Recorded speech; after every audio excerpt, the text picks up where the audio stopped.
Hello guys, bali dumating na yung in-order nating audio interface X2Ga. I-unbox muna natin. Tapos mamaya gawan natin ng testing and review. Bali ganyan lang siya kaliit. Halos sinlapad lang ng kamay. Buksan na natin. Gusto ko siya subukan kasi ano rin siya, multi-track din siya. Ayan, okay. Ayan, so Teon Q12 na siya.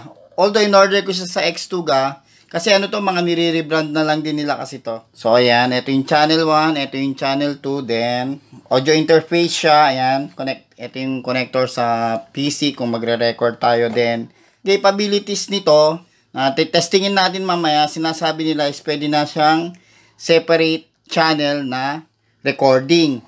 So halimbawa itong channel 1 mo, itong gagawin natin vocals kasi ito yung may phantom para kung gagamit ka ng condenser mic. Ayan, pwede siyang condenser mic or pwede rin siyang dynamic mic. So ito may 48 volts phantom power siya. Then kung halimbawa yung condenser mic mo may 3.5mm na adapter, pwede rin dito.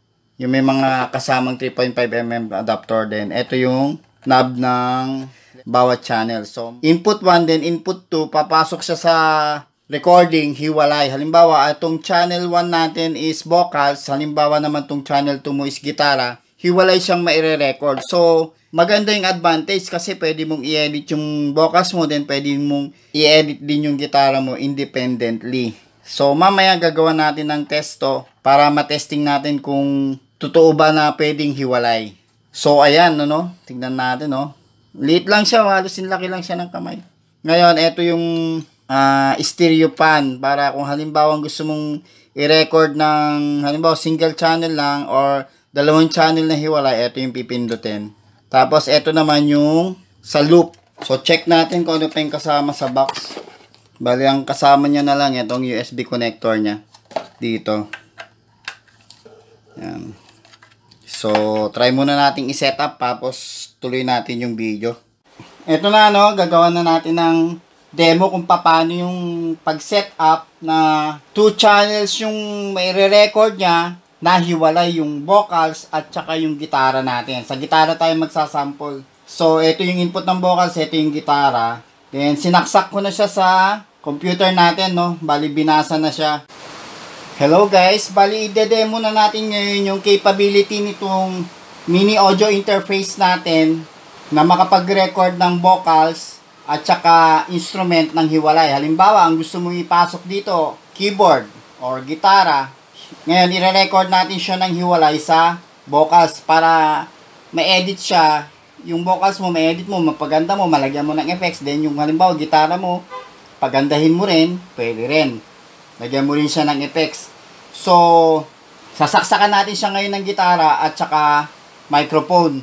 So, testingin natin para patunayan na yung hinahanap usually ng gusto na mag-record, yung hiwalay yung vocals at saka yung gitara. Yun ang ipapakita natin ngayon, yung capability nito na makapag-record. So, ipapakita muna natin yan sa may Audacity. Pag sinet up tong Audacity, dito sa may input niya, ang hahanapin mo yung, yung microphone mo, yung USB audio.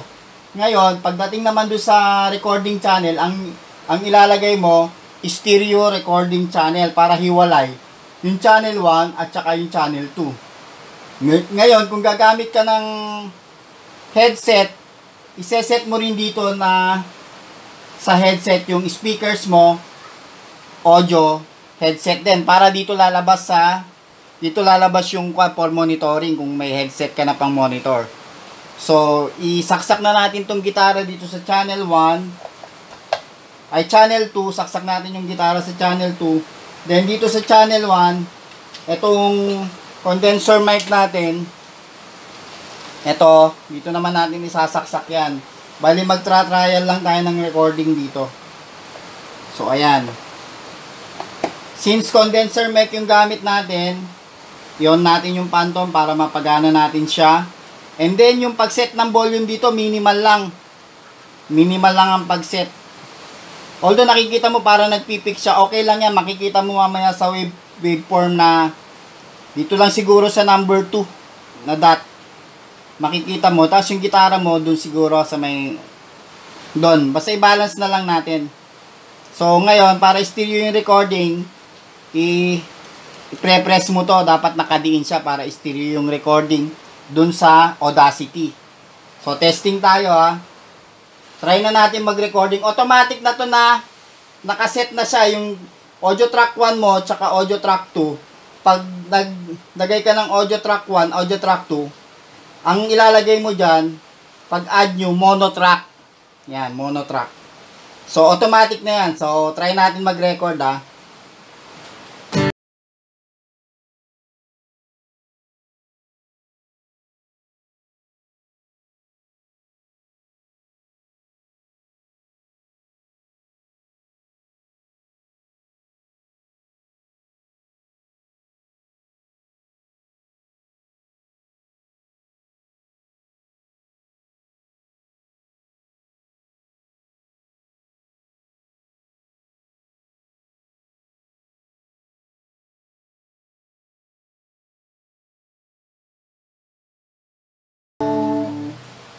Okay, stop.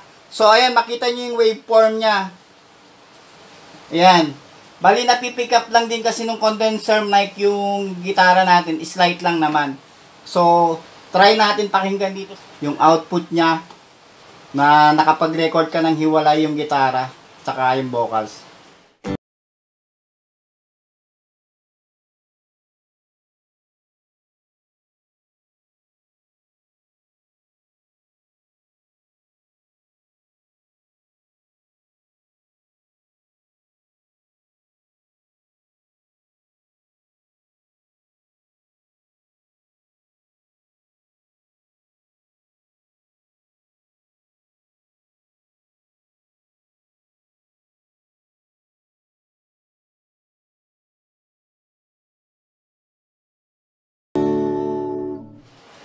So, ayun, hiwalay siya. Ito yung waveform ng gitara, tas waveform ng vocals. May konting bleed lang yung gitara sa vocals kasi condenser mic yung gamit natin. Talagang malakas pumikap yan. Pero kitang-kita mo naman, yung waveform ng vocals, hindi pa rin siya ganun ka, kumbaga malinis yung pasok pa rin niya. Makita mo yung noise, konti lang. Punta naman tayo kung halimbawang DAW yung gagamitin mo na meron kang recording software. Halimbawa, Mixcraft. So, ganun din. Setup lang din natin dito sa device setup. Ayan. Ang gagamitin mong input dito, microphone, USB audio 2.0. Then, ang ginawa ko kasing output kanina, yung speaker. Ngayon, ang gawin mo pa ring output speaker is USB audio. Para pwede mo siya uling marinig dito. Yung ba, gusto mong habang nagre-record ka, gusto mong marinig dito, pwede rin. So, dito mo ngayon isasaksak yung earphone mo. Since naka-arm na yan, ang lalagay natin dyan, microphone, USB audio, left channel, doon sa channel 1. Then sa channel 2 naman, ang ilalagay mo naman dyan, microphone, right channel naman. Yun naman yung para sa gitara. So, nakikita mo habang nagsasalita ako, napipick up na nung mic yung gitara. Lakas ng pumick up talaga yung natin condenser. Kaya kung gusto mo halimbawa hindi ganyan ka-sensitive, pwede kang gumamit ng dynamic mic sa recording. Okay lang din yun. Goods lang din yun. So, okay, try natin mag-record. Aaliw sa usok at bilang ang kasama, mas okay pang laging ganito, nalilimutan ka. Hindi ko malaman sa'yo kung ano ang drama mo, bakit lagi mo na lang sinasaktan ang puso ko. So, ayun yung sample natin ng recording. Hiwalay pa rin ang waveform ng vocals dun sa gitara. So, pakinggan natin dito sa speaker, no? Aaliw sa usok at bilang ang kasama, mas okay pang laging ganito, nalilimutan ka. So, ayun. Yung capability nitong maliit, napakaliit na mixer nito, tsaka napakamura. Kung nag-uumpisa ka pa lang, gusto mo lang subukan mag-record, kayang-kaya niyang gawin na mag-record ng hiwalay yung vocals at saka gitara ng hiwalay. So, ngayon ipapakita naman natin yung paano mag-record may playback ka ngayon ng halimbawa karaoke, tapos ire-record mo siya na ang input lang dito bali yung vocals lang kukunin, then magmo-monitor ka dito sa speakerphone ay sa headphone, okay? So tanggalin na natin yung gitara. So microphone na lang yung papasok doon, wala na yung gitara, saglit lang ha. So saksak natin yung headphone natin dito. So ito yung volume knob ng headphone. Pag nagre-record ka pala, wag nyo palang i-pre-press tong record na to kasi magkakaroon ng loop doon sa recording. Nakaangat lang yan, wag nyo i-pre-press yan kahit basta nagre-record na kayo doon. Hindi mo kailangan pindutin yan, bali hayaan mo lang yan. So testing tayo, no, mag-new track tayo. Testing tayo basok tayo ng video. So i-configure din natin dito anong pang record. Ayun pa rin, microphone, USB audio. Left channel pa rin siya. Ayun, so pumasok na siya. Ayun na, habang nagsasalita ako, nakikita mo na dun sa may screen. Try natin mag-record. Teka, show muna natin yung monitor. So para mapakinggan natin, kailangan natin tong headphone. Tapos, yung volume knob ng headphone nandito. Ayan, para marinig natin yung boses natin at saka yung playback. So, okay, try natin. Para pumasok yung output nung DAW dito sa earphone natin, iseset din natin yung speakers dito, USB audio. Yan, yung output niya. Para dito lalabas yung sounds nung playback. So, okay, try natin mag-record. Yon, pumasok na siya dito sa headset. Sa headphone.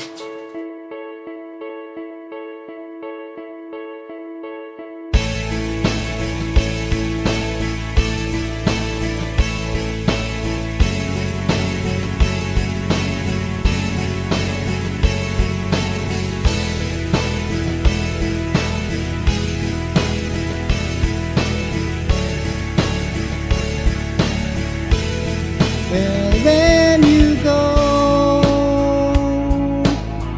don't ever think I'll make you try to stay. And maybe when you get back, I'll be off to find another way. And after all this time that you still owe, you're still the good for nothing. I don't know. So take your gloves and get out. Better get out while you can. Okay, so yun. Small but terrible, sabi nga. So tanggalin ko lang ng headphone ko. So ayan, pwede na siya. Yung capabilities niya, yun lang, i-confirm lang natin na talagang 2-channel separate recording siya. So maganda na siya para sa mga nag-uumpisa na gusto mag-record talaga, gusto subukan na makapag-record. May gitara siya, gusto niyang i-record yung kanta niya. Halimbawa, may composition siya, gusto niyang i-record. Then, kailangan niya lang, halimbawa, ito, yung DAW na Mixcraft, o kaya yung ibang DAW, pwede rin naman. Yung marami naman tayong recording software na libre. Katulad ng Audacity, pwede rin naman. Kung sanay siya, halimbawa, sanay na siya mag-record sa Audacity. So, pwede rin naman yan. Wala sang switch, basta automatic na siya pag naipakita na natin yung capabilities niya na makapag-record tayo ng hiwalay yung vocals at saka instrument. Or halimbawa gusto mo nga yung karaoke cover nga, may playback ka, naririnig mo rin siya dito. So wala siyang delay. Okay na okay siya. So yun naman ang hinahanap naman talaga ng iba na interface na nakakapag-record ng hiwalay yung vocals at saka instrument or yung playback nila. So maganda to para sa mga nag-uumpisa, may mga composition, gusto mag-record. Napakaliit lang pero hindi siya ganun kamahal. Okay? Ganito na lang guys. Sana nagustuhan nyo. Kung may konting katanungan, comment na lang sa baba. Okay? Salamat!